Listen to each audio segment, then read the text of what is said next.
Witam bardzo serdecznie. To jest kolejny odcinek audycji Bez Celibatu, tym razem 96. Powoli zbliżamy się do tutaj naszych setnych urodzin. Ale zanim do tego dojdzie, dzisiaj chciałbym porozmawiać z pastorem Robertem o tym, czym jest Unia Europejska, jak w ogóle wspominamy nasze wejście do Unii Europejskiej, bo to okazuje się, że nagrywamy ten odcinek 2 dnia maja 2024 roku. I dokładnie 20 lat temu i jeden dzień. 20 lat plus jeden dzień, czyli 1 maja 2004 roku Polska została przyjęta do Unii Europejskiej. Ja przypomnę, że nazywam się Sławek Zawadzki, ze mną jest Robert Miksa. Cześć Robert. Cześć, cześć. Robert, pamiętasz jak głosowałeś w referendum w 2003 roku, czy wejść do Unii, czy nie? To było referendum, które było, to jest jedyne dwudniowe referendum przeprowadzone w tej chwili w historii w ogóle Polski. Szczerze mówiąc nie pamiętam. Nie pamiętam. Pamiętam, że na pewno byłem za NATO. Unia Europejska budziła wątpliwości i to chyba wśród moich znajomych też była taka niepewność, co z tym fantem zrobić. A z drugiej strony chyba pojawiało się też takie marzenie, że wejście do Unii Europejskiej sprawi, że w końcu wyjdziemy z tej izolacji takiej sowieckiej, kiedy każdy wyjazd za granicę oznaczał pójście i prośbę o łaskawą zgodę na udzielenie paszportu, żeby można było starać się o wizę, żeby można było wyjechać za granicę. Po czym wracając do kraju, trzeba było udać się z powrotem do tego urzędnika i oddać mu paszport i podziękować. No to cofamy się już do czasów tych, tak typowo komunistycznych. W latach 90. już było prościej, ale faktycznie przekroczenie granicy europejskiej zawsze związane było z kolejkami i z paszportem. Trzeba było mieć paszport. To ja pamiętam, że wtedy jeszcze miałem naście lat. Znaczy to było tak, że dokładnie wtedy, kiedy było referendum, ja już byłem przed 18, ale nie mogłem jeszcze głosować, bo zabrakło mi tam kilku miesięcy. Ale właśnie mi Unia Europejska w pierwszej kolejności kojarzyła się z tym, że w końcu będę mógł przekraczać granicę swobodnie, że nie będzie... Ja w ogóle nie mogę w to uwierzyć, że nie będzie szlabanów na granicy. Przejeżdżasz przez granicę i nikt cię nie zatrzymuje, nie zagląda do bagażnika.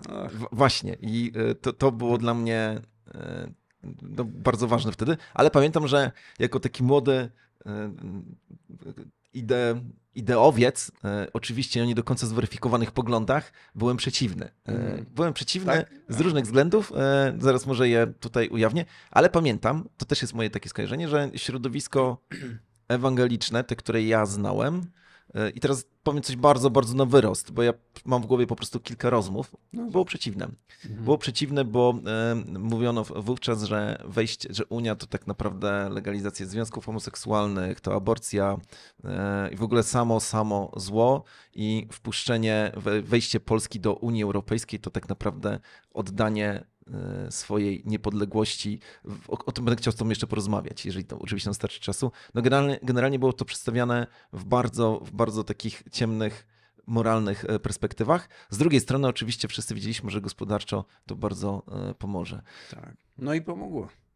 Dzisiaj jak patrzymy na Polskę, no to myślę sobie, że no jeszcze nigdy, no ja nie pamiętam, ale wcześniej, no może przed wojną były czasy, kiedy naprawdę no, średnia życia Polaka tak bardzo poprawiła się. Nie? No tutaj warto dodać, rozmawialiśmy przed audycją o pewnym tweecie naszego premiera, który pojawił się w ciągu tam, no chyba wczoraj się pojawił w mediach.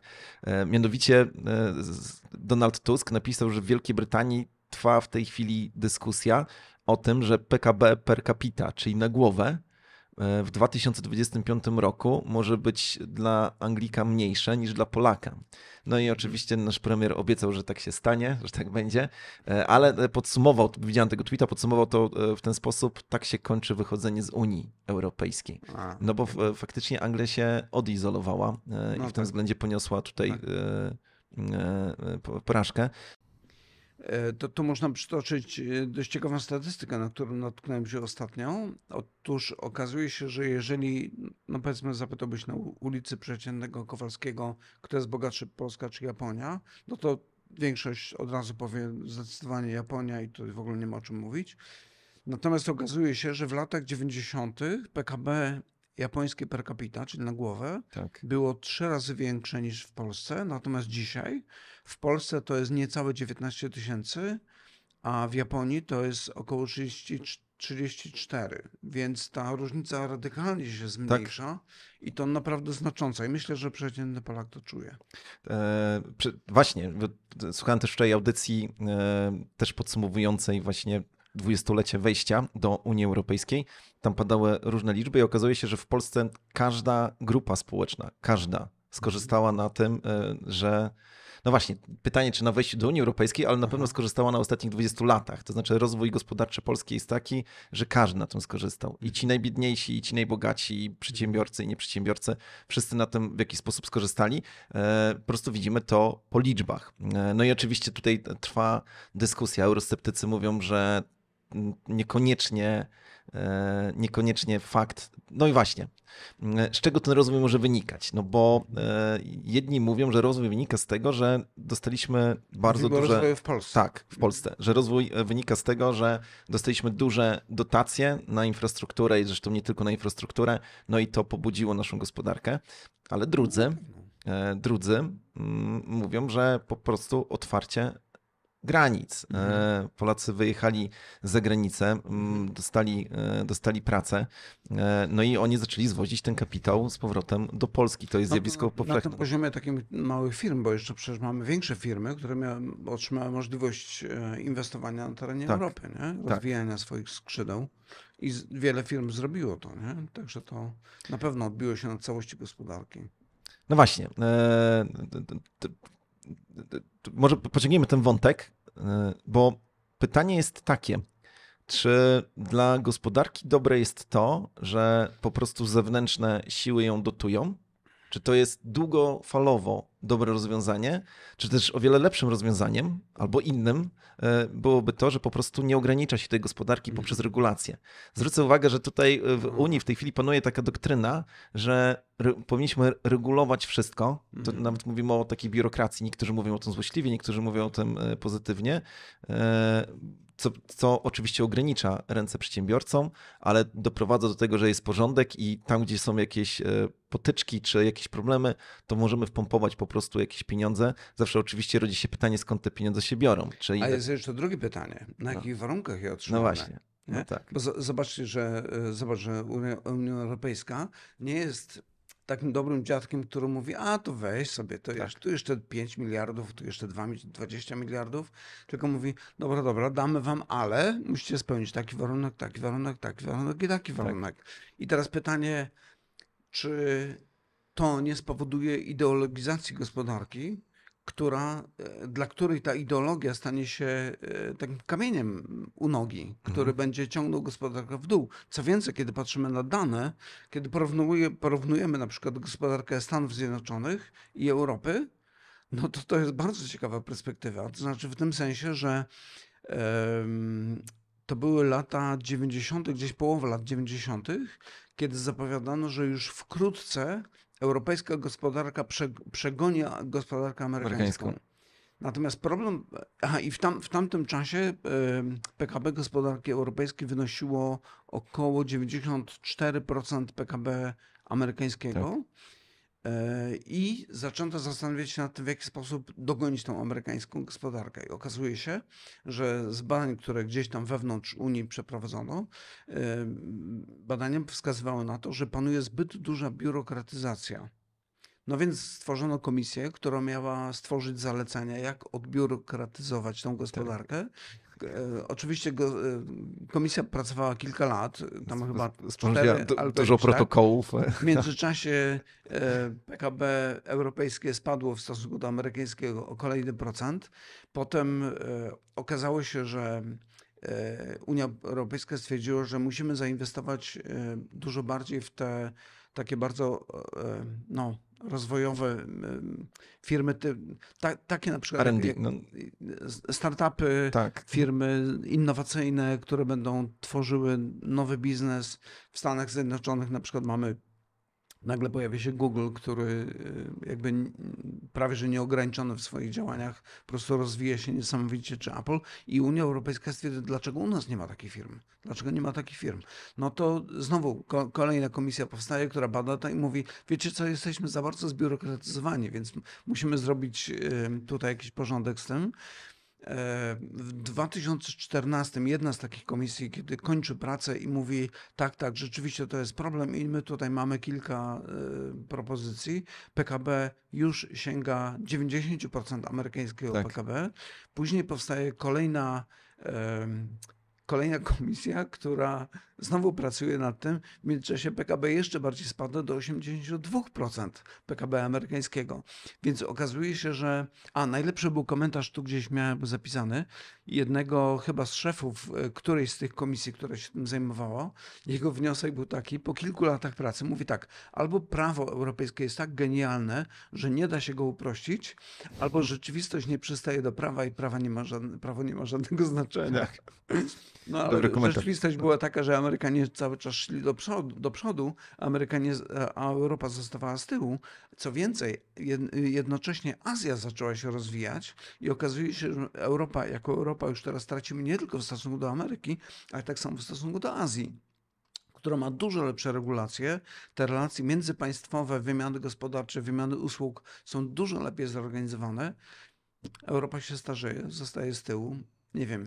No, przykładem takiej regulacji, która pokazuje o tym, że nie opłaca się w Europie prowadzić dużego biznesu, są nowe regulacje dotyczące sztucznej inteligencji. Europejskie regulacje, te, które albo weszły, albo wchodzą właśnie w życie, to jest taki bardzo, bardzo duży pakiet regulacji, mocno ogranicza przedsiębiorców, którzy się zajmują sztuczną inteligencją, i za każdym razem, kiedy takie regulacje są wprowadzone, czy to w kontekście kryptowalut, bo to jest akurat temat, którym się znam, też duży pakiet regulacji wszedł, który zaskutkuje tym, że będzie więcej oszustów wchodziło na ulicę, no ale to kiedyś możemy tu pogadać.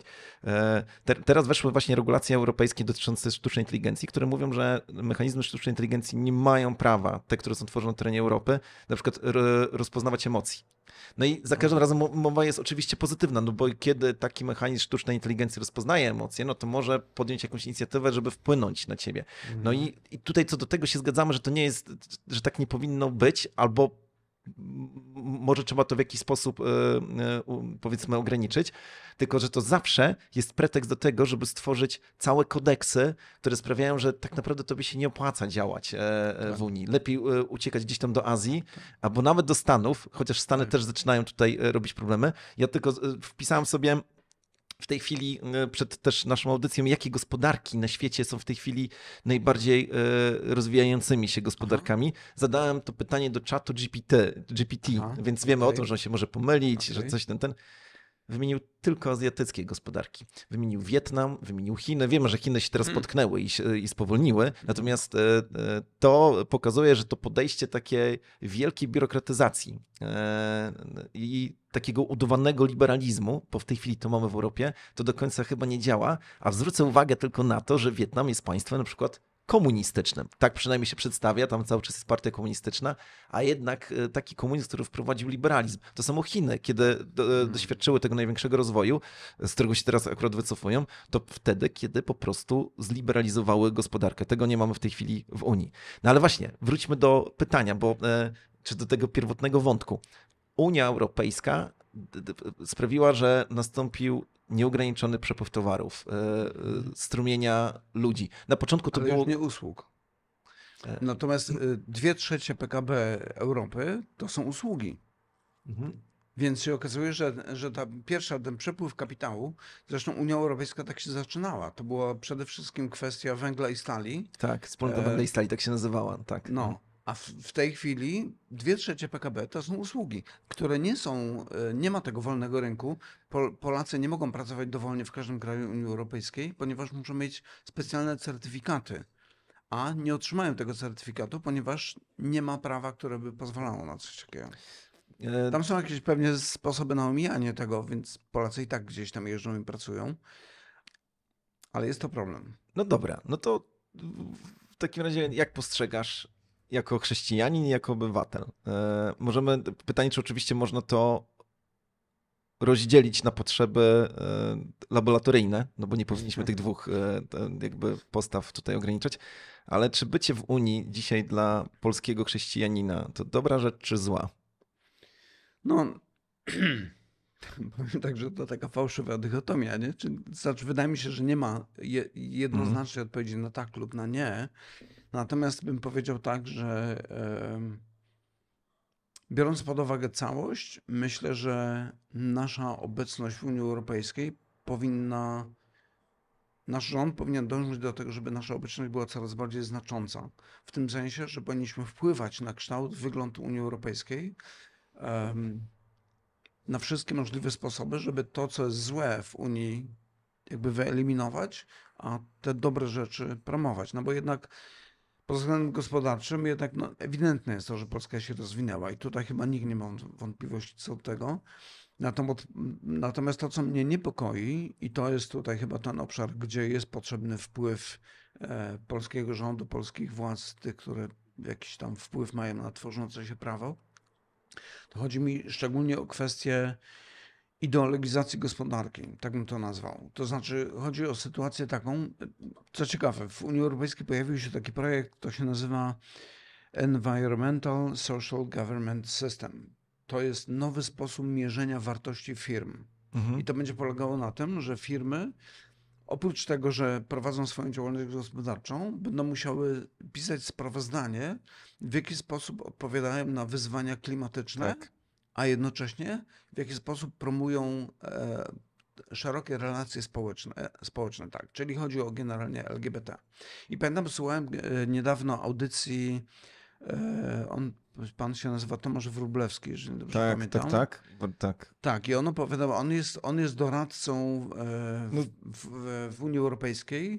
W momencie, kiedy powstają nowe przepisy, zanim one wejdą w życie, zanim zostaną poddane głosowanie, on jest w takiej komisji, która ma opiniować te przepisy. I któregoś razu mówi, że weszła taka regulacja mówiąca o transporcie. I generalnie było ok. On tam przedstawiał jakieś swoje stanowisko, podał jakieś dane i potem było spotkanie całej tej komisji, więc opinia, nie wiem czy to przewodniczącego, czy kogoś, kto kierował tą komisją, mówi: słuchajcie, generalnie prawo jest ok, ale brakuje tutaj tych naszych takich typowo europejskich rzeczy, czyli dbałość o czystość klimatu, dbałość o środowisko LGBT. Musimy to tutaj wpisać. Na co on oczywiście tam protestował, mówił: słuchajcie, ale to chyba nie o to chodzi w biznesie. Biznes zajmuje się czymś innym, a nie promowaniem jakiejś kwestii. I to jest właśnie ten problem, ta ideologizacja gospodarki jest czymś, co mnie niepokoi.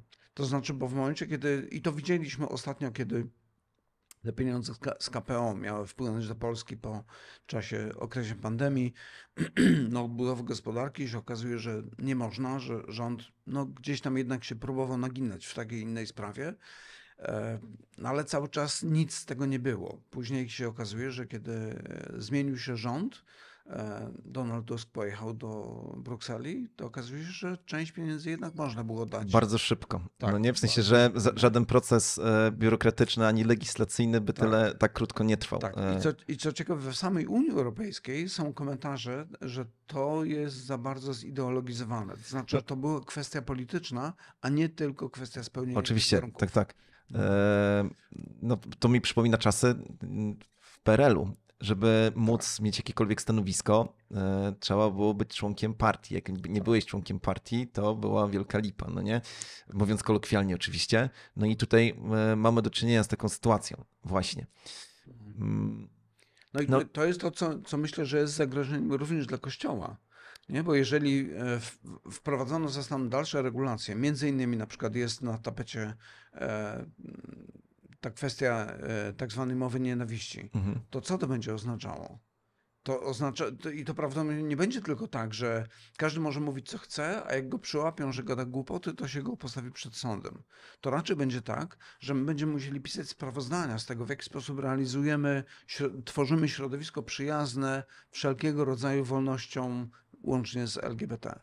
I myślę, że to będzie problem i tutaj myślę, że państwo polskie powinno zająć jakieś stanowisko, żeby Unia się nie zajmowała takimi sprawami. Ciekawe, a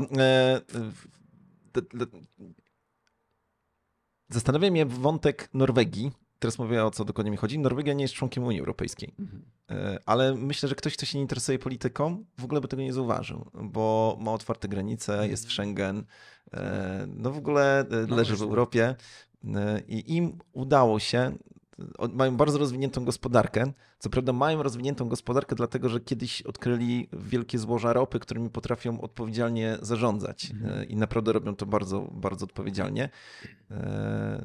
Czy Polska nie mogła skorzystać z takiego wariantu, to znaczy otworzenia granic, otworzenia się na handel, ale jednocześnie powiedzenia, słuchajcie, my funkcjonujemy, jeżeli chodzi o legislację oddzielnie, jesteśmy oddzielnym narodem. Prawdopodobnie nikt by nie chciał z Polską rozmawiać. Wtedy w 2000, negocjacje trwały od 1994 roku. Znaczy właściwie od czasów Mazowieckiego, ale takie już poważne od 1994, no bo oczywiście byliśmy no, tak naprawdę wielką kulą u nogi. Z drugiej strony czytałem, czy słuchałem różne wspomnienia.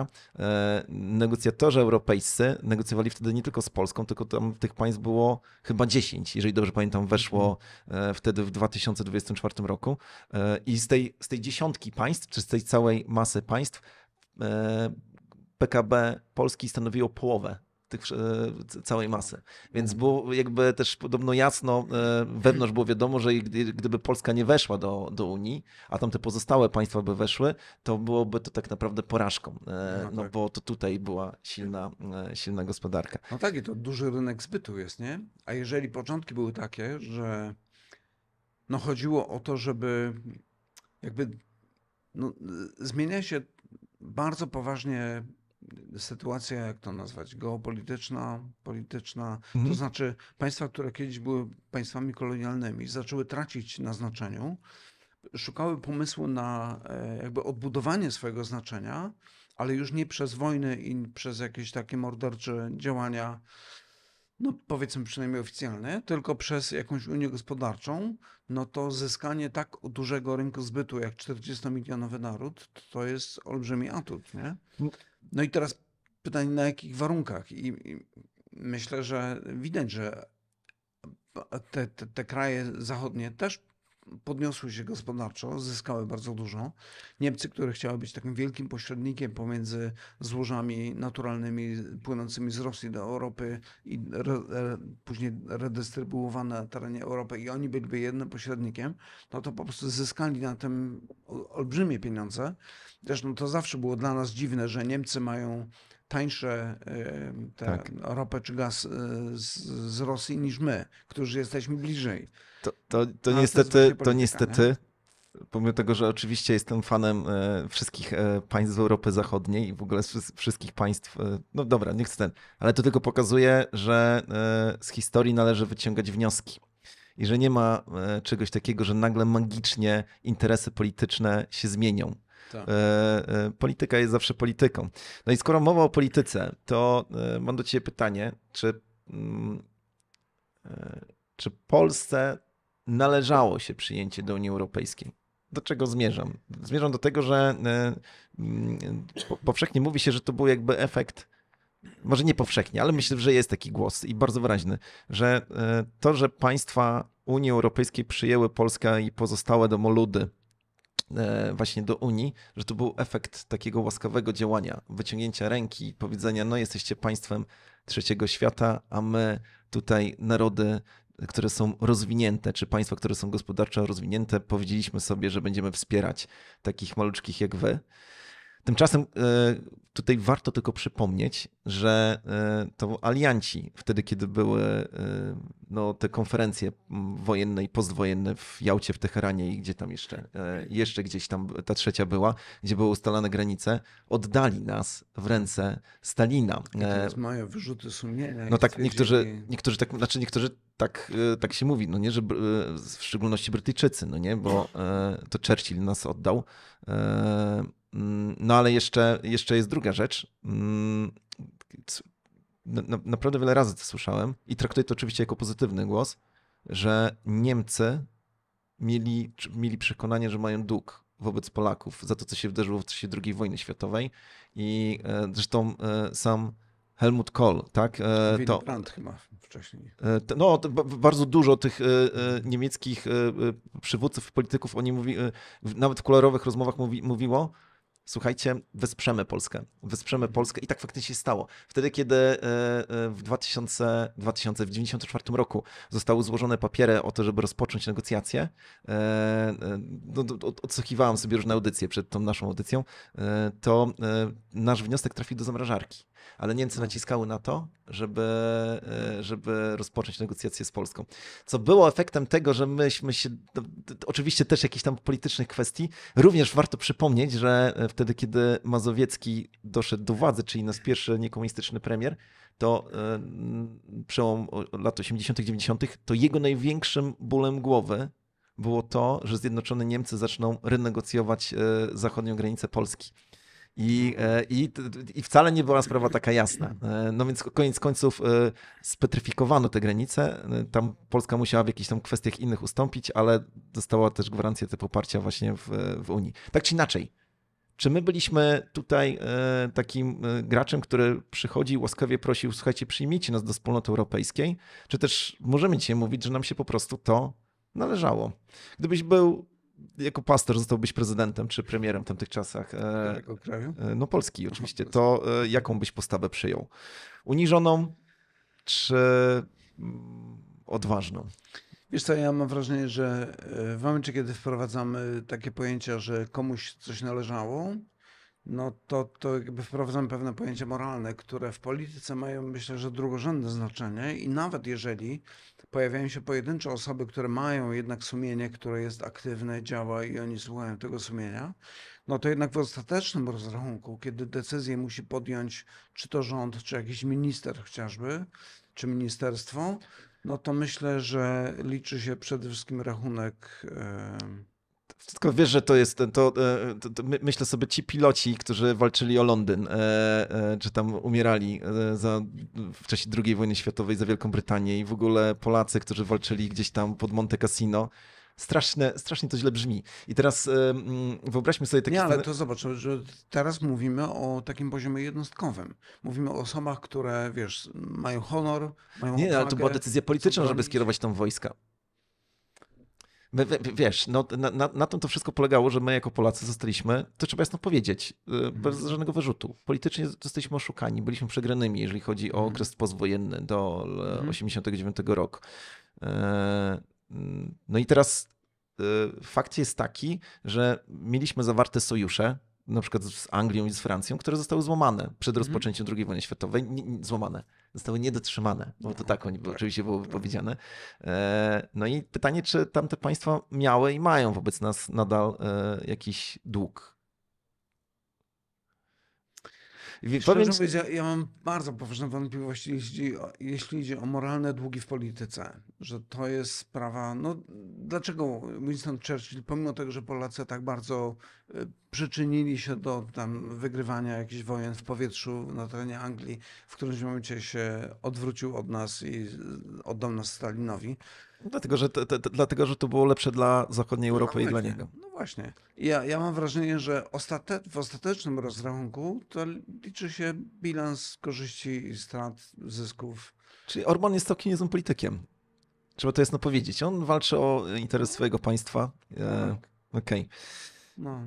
Ale bo zobacz, jak myślę sobie o historii Polski, no to jakieś takie mam wrażenie, że Polacy przez to, że bardzo często w historii widzę, przynajmniej tak mnie uczą na szkole, te bohaterskie postawy, ten heroizm, taki patriotyzm.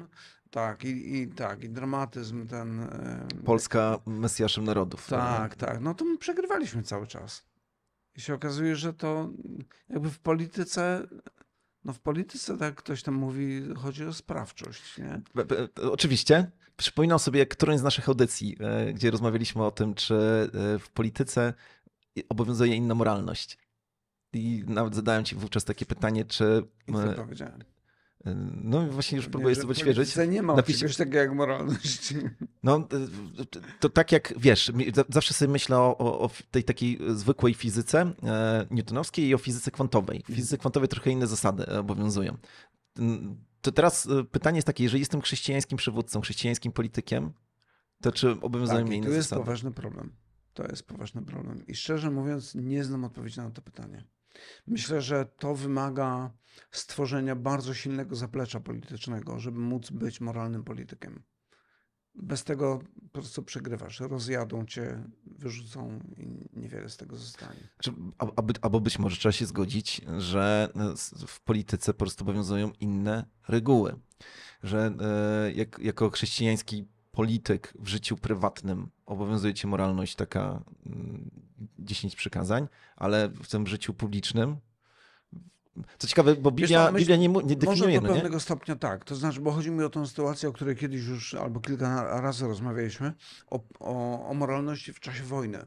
Tak. Że ta moralność, że prawa moralne w czasie wojny, one jakby nadal obowiązują, ale przesuwa się ta granica. No, nawet dzisiaj, jeżeli mówimy o stanie wojny, no to żołnierze mają prawo strzelać, ale do innych żołnierzy. Nie wolno strzelać Tak. do cywili. Na przykład to tak Tak. dzisiaj jest uporządkowane. Tak. I nawet w Biblii już to widać, że pewne rzeczy, które są dozwolone w czasie wojny, nie są dozwolone w czasie pokoju. I teraz jak to powiedziałeś, pomyślałem sobie, może polityka jest rodzajem takiej wojny, tylko że bez strzelania i wyciągania miecza.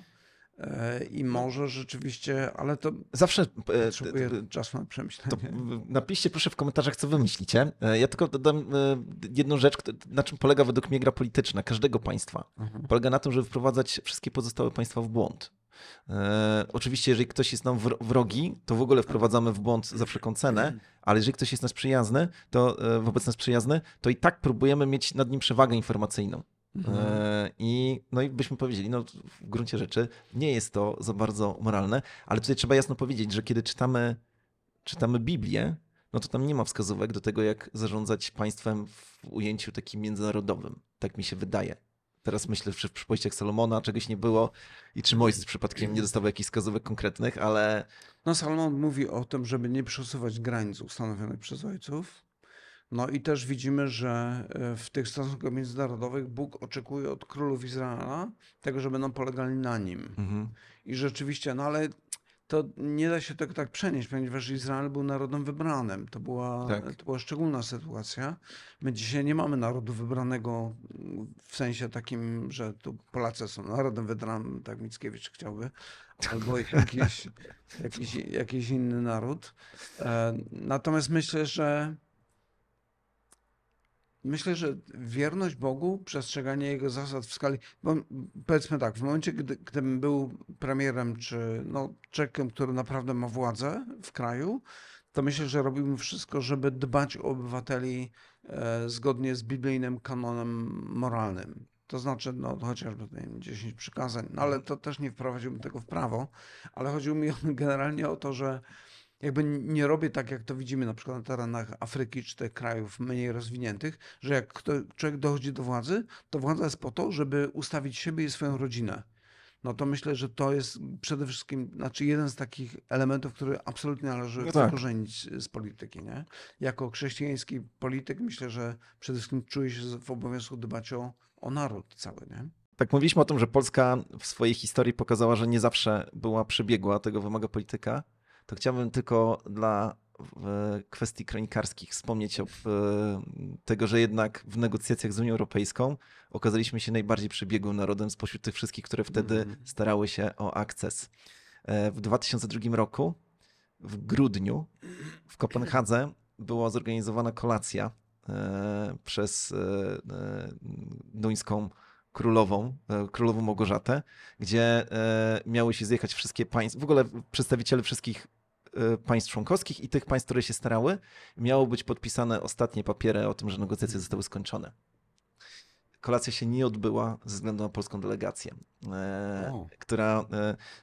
Najpierw jeszcze były prowadzone rozmowy bilateralne, to znaczy wiem, że do rozmów z polską delegacją, na czele której stał Leszek Miller, został wystawiony premier właśnie Danii, zaraz przypomnę jego nazwisko, i on wszedł na spotkanie z Leszkiem Millerem, przyjechało paru innych tam polityków, między innymi profesor Kołotko, zresztą minister finansów, i i wszedł, żeby pogratulować polskiej delegacji, że już wszystko zostało ustalone, że będziemy podpisywać teraz tutaj dokumentację i wieczorem jedziemy na wspaniałą kolację, a Leszek Miller mówi nie. My tu przyjechaliśmy z naszymi żądaniami. I czytając wspomnienia z tamtego wydarzenia, naprawdę sprawa wyglądała w ten sposób, że Polska zostanie wyrzucona. Doszło do dużych spięć. Premier Danii powiedział, że to jest nie w porządku renegocjować w takim momencie. I Leszek Miller mówił, że nie, że to dla was to była sprawa zamknięta, dla nas nie. Chodziło o jakieś... Taka najbardziej sporna kwestia, która była dla Polski bardzo ważna, to ilość mleka, które my będziemy mogli produkować na rynek zachodni. Jedna z tych kwestii, ale tych kwestii było w sumie 6. I koniec końców sprawa skończyła się w ten sposób, że negocjacje trwały jeszcze długie godziny i wszystko, co chcieliśmy, wynegocjowaliśmy. Efekt tego... To był ten czas, jak Miller był na wózku? On tam jakiś problem z nogą miał. A to nie pamiętam, czy był na wózku. Okay. Natomiast dzisiaj z perspektywy takiej historycznej ocenia się, że to było największy sukces Millera. Bez względu na to, jakby to był największy jego sukces. Postawił sprawę na ostrzu noża. Również dlatego, że był wtedy w koalicji z PSL-em, a PSL powiedział, że jeżeli tego nie wynegocjuje, to się rozpadnie rząd, więc on miał tam podwójną motywację, ale pozostałe państwa, które starały się o wejście do Unii, jak się dowiedziały o tym, co się wydarzyło, to były na Polskę wściekłe, no bo one przyjechały tam już bez negocjacji. Mało tego, podobno Węgry, Polak, Węgier, 2 bratanki, tam się akurat to nie sprawdziły, jak się dowiedziały o tym, że trwają te negocjacje i że prawdopodobnie Polska zostanie wyrzucona, kibicowały wyrzuceniu Polski. Dlaczego? Dlatego, że zostały już wcześniej zamknięte kwoty pierwszych dotacji dla państw nowo wstępujących do Unii i było wiadomo, że ta kwota nie ulegnie zmianie, a jeżeli Polska by wyleciała z tej puli, to byłoby więcej państw, znaczy więcej kasy dla pozostałych państw. Więc natomiast udało nam się to zrobić. No i właśnie, bo teraz tak, gdybym nie był Polakiem, to bym powiedział, że Polacy zachowali się nie fair, bo przyjechali na podpisanie papierów z dodatkowymi warunkami. To jest najgorszy rodzaj negocjacji. Tak. To jest taki rodzaj, że ty jedziesz kupić mieszkanie, już jesteś przekonany, że ono jest twoje i tak dalej i nagle ci mówią, że tam musisz zapłacić 2 razy więcej. Tak. Jak byś to skomentował? No właśnie, będąc Polakiem, powiedziałbym, to było mistrzowskie zagranie. Tak. A z drugiej strony, nie wiem. Nie no, myślę sobie tak, że jeżeli oni negocjują z prawdziwymi politykami, twardymi negocjatorami, bo wyobrażam sobie, że wcześniejsze negocjacje były tak samo twarde, no to gramy do ostatniej chwili. Tak samo jak na boisku. To póki piłka w grze, póki jeszcze ostatnie podpisy nie zostały zachowane, to negocjujemy. Oczywiście ryzyko było duże, nie? I to wyrzucenie z tych negocjacji to był... Ale myślę, że Polska wykorzystała swój atut, że jest dużym rynkiem. Czym jest słowo w takim razie? Ja kiedyś byłem uczestnikiem takich negocjacji biznesowych, gdzie jechaliśmy do notariusza. Jechaliśmy do notariusza. I jedna ze stron przed tym notariuszem powiedziała, a jeszcze to. Aha. I byłem strasznie wściekły. Bo powiedziałem, przecież mieliśmy zamknięty temat. I nie doszło do podpisania umowy. Ale pamiętam, że ta osoba, która powiedziała, że zmieńmy to ja powiedziałem, że jesteś niesłowny. Nie chcę już z tobą mieć do czynienia nic. Ale znowu, to jest koszt. Nie? To jest koszt. I teraz pytanie właśnie, czy w relacjach osobistych i biznesowych trzeba dotrzymywać takiego tutaj słowa, a tutaj w politycznych niekoniecznie? Wiesz co, no jeżeli to jest wojna, no tak, bo to pytanie jest takie, ile jest warte słowo szpiega? No tak. Albo podwójnego agenta. Nie? O, jasne. Robert, czy Unia Europejska powinna być federacją, czy jednak wspólnotą państw? Co mam na myśli? Federacja to doprowadzenie do tego, że powstanie kiedyś państwo, które będzie nazywało się Europa. Państwo, które będzie dzieliło się na landy, województwa czy okręgi, które będą nazywały się odpowiednio Polska, Francja, Niemcy i tak dalej. Ale jednak będzie taką przestrzenią, która będzie miała wspólne wojsko, wspólną politykę, wspólne podatki, może wspólny język. Pytanie, jaki ten język byłby? No pewnie angielski. Chociaż to ciekawe, bo przecież nie ma w Unii już nie ma Wielkiej Brytanii. No, To by było ciekawe. Francuzi by bardzo chcieli, żeby wrócił francuski. Tak, oczywiście. No to jest to, że NATO pisze się skrótem NATO, ale jednocześnie jest ten skrót francuski. Tak, W logo NATO mamy nazwę amerykańską i francuską, tak. No, ale to też temat na oddzielną dyskusję. Lila, proszę zapisz. No i no właśnie, ale czy powinniśmy być wspólnotą, czy powinniśmy być federacją?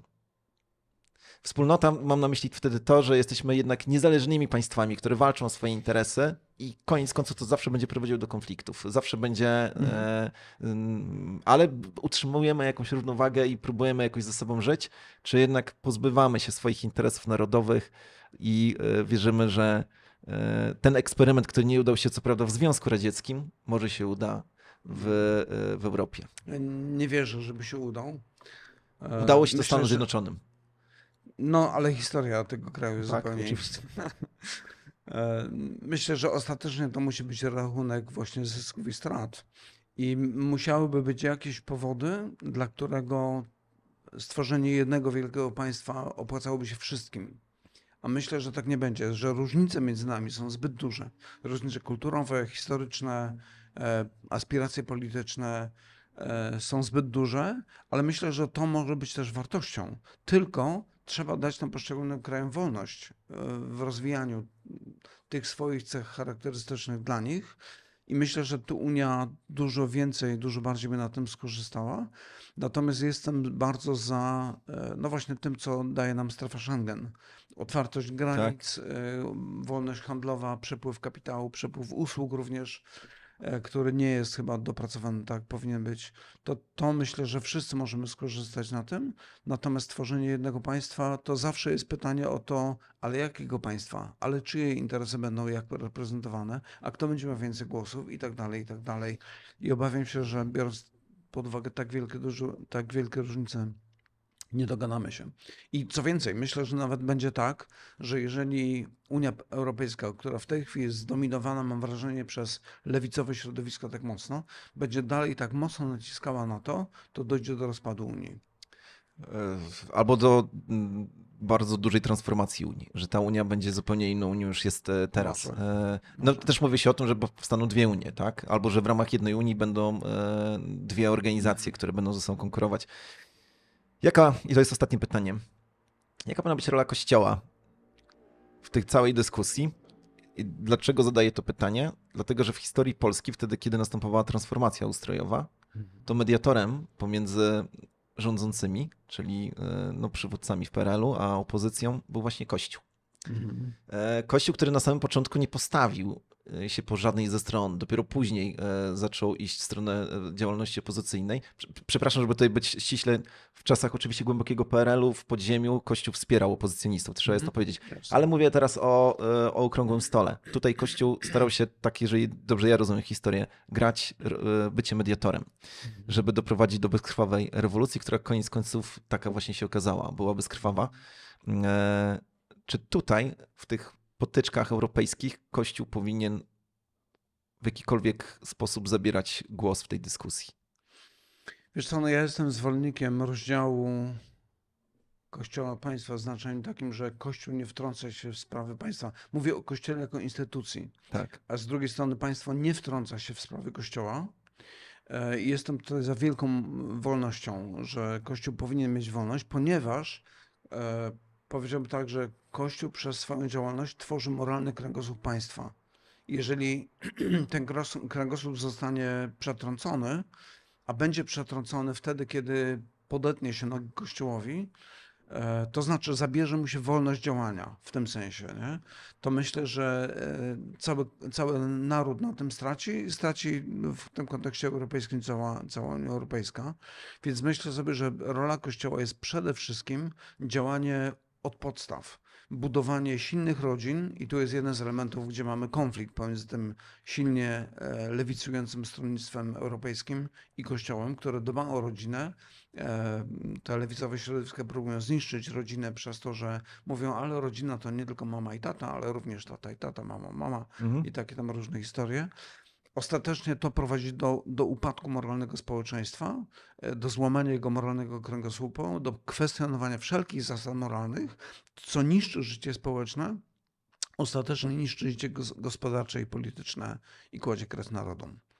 Więc obawiam się, że to koniec może tak wyglądać. Natomiast danie wolności Kościołowi i prawo do działania jakby na rynku idei w sposób wolny, to myślę, że to jest to, czego najbardziej potrzebujemy. Dobrze powiedziałeś, rynek idei. No bo no tak, no przecież, no albo dobra, nie będę komentował, bo być może kogoś to wzburzy, ale zgadzam się z tym, co powiedziałeś. No i to by było chyba na tyle. Moi drodzy, prosimy o to, żebyście skomentowali ten odcinek. Pamiętajcie, że każdy komentarz, nawet taktyczny, sprawia, że rosną nam zasięgi. Proszę udostępniajcie, lajkujcie. No i zapraszamy do kolejnego odcinka. Być może w przyszłym tygodniu zrobimy wszystko, żeby tak było. 97. Robert, bardzo dziękuję. Dzięki. I do zobaczenia. Hej.